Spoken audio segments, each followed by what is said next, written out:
টাকার মেশিন বক্সের ভিতরে শুয়ে আছে দেখেন, বিমানে ওঠার অপেক্ষায়।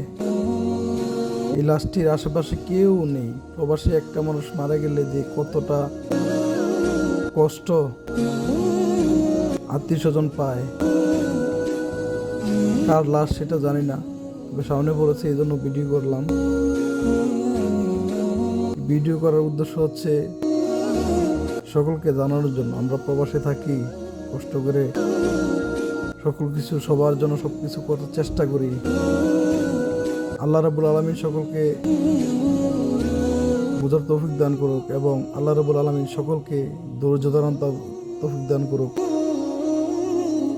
জানি না কে বা কোন দেশের লোক এই লাশ, তো লাশটি পড়ে আছে এখানে। আশেপাশে কেউ নেই, কেউ আছে কেউ আশেপাশে নেই, পড়ে আছে এখানে বিমানে ওঠার অপেক্ষায়। সকলে দোয়া করবেন। আসসালামু আলাইকুম।